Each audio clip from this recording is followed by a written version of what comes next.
Science, technologie et expérience, c'est la Minutia de Fentech, votre rendez-vous scientifique hebdomadaire qui aborde toutes les différentes thématiques de l'intelligence artificielle. Et si je pouvais créer un logiciel sans coder ? Oui, vous avez bien entendu la question. Je vais sûrement en surprendre plus d'un, mais il est désormais possible pour vous de concevoir une application sans savoir coder grâce au no-code. Alors là, je vois déjà vos remarques venir, mais non, c'est impossible, le fondement même d'une application, c'est le codage, et vous avez totalement raison.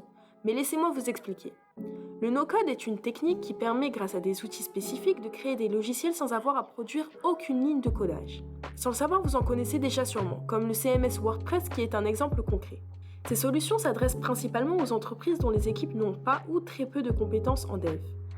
Est-ce que vous imaginez l'avancée que c'est pour des entreprises très peu matures sur ce genre de sujet ? Alors j'enlève le mystère tout de suite, ces outils marchent sous le principe de glisser-déposer, où vous avez la possibilité de choisir des blocs préconstruits qui sont eux déjà codés pour vous. Je tiens à clarifier une chose, le no-code est différent du low-code.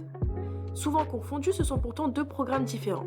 Le low-code requiert la présence même en bout de chaîne d'un développeur aguerri pour finaliser le code. Pour ne pas avoir à embaucher quelqu'un sur la longue durée, vous pouvez opter pour un développeur en freelance qui ne sera là que pour boucler le travail. Après, à choisir entre le low-code ou le no-code, ce sera à vous de décider selon vos besoins et ce que les plateformes vous proposent. Je ne vais pas vous laisser comme ça, je vais quand même vous donner quelques exemples d'outils. Commençons par CreateML, créé par Apple et qui est un outil de machine learning. Sans avoir besoin d'expertise, l'outil permet d'entraîner des algorithmes de machine learning, notamment de vision par ordinateur et de reconnaissance du langage de manière très rapide. Vous avez également dans un autre registre Bubble qui permet de confectionner soi-même ses applications ou son site internet, que ce soit sur du mobile ou bien sur le web. Maintenant que tout est dit, je vais vous laisser jusqu'à la semaine prochaine pour un nouveau numéro de la Minutia et je vous laisse également vous abonner à notre page LinkedIn et YouTube.